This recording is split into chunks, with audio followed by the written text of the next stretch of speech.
Le président algérien Abdelmajid Tebboune a adressé un message de félicitations à Brahim Ghali suite à sa reconduction dans ses fonctions de secrétaire général du Front Polisario et de président de la République arabe sahraoui démocratique. Le président Tebboune a présenté ses chaleureuses félicitations accompagnées de ses vœux de plein succès dans l'accomplissement de ses nobles missions au service de la juste cause sahraoui et de son peuple vaillant. La présidente du Conseil des ministres italien, Giorgia Meloni, a entamé une visite de travail et d'amitié en Algérie à la tête d'une importante délégation ministérielle. Meloni a été accueillie à son arrivée à l'aéroport international Houari Boumediene par le Premier ministre Ayman Ben Abdelrahman et les membres du gouvernement.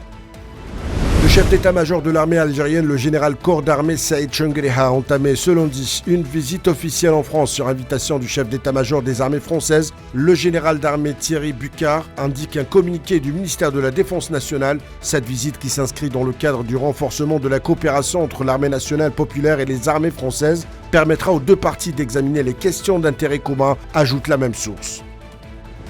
Les autorités somaliennes ont annoncé que le bilan de l'attaque du groupe terroriste Shebab contre le siège de la municipalité de Mogadiscio s'est élevé à 11 morts dans 6 éléments du mouvement.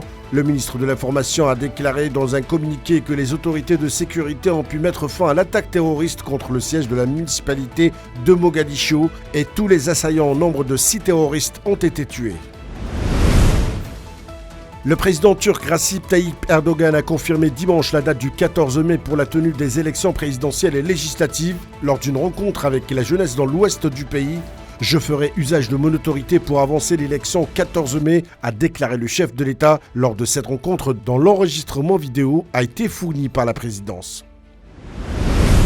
Le ministre russe des Affaires étrangères Sergei Lavrov est arrivé lundi en Afrique du Sud pour une visite de travail selon un journaliste de TASS. L'avion du ministre a atterri à la base aérienne sud-africaine de Waterkloof. Il devrait rencontrer la ministre des Affaires étrangères du pays, Neledi Pandor, dans la capitale sud-africaine Pretoria. La sélection ivoirienne de football a validé son billet pour les quarts de finale en battant son homologue soudanaise 3-1 pour le compte de la 3e et dernière journée du championnat d'Afrique. Des joueurs locaux dimanche au stade Nelson Mandela. Les Ivoiriens qui reviennent de loin se déplaceront donc à Alger pour y affronter la sélection algérienne en match comptant pour les quarts de finale prévus vendredi prochain à 17h au stade Nelson Mandela.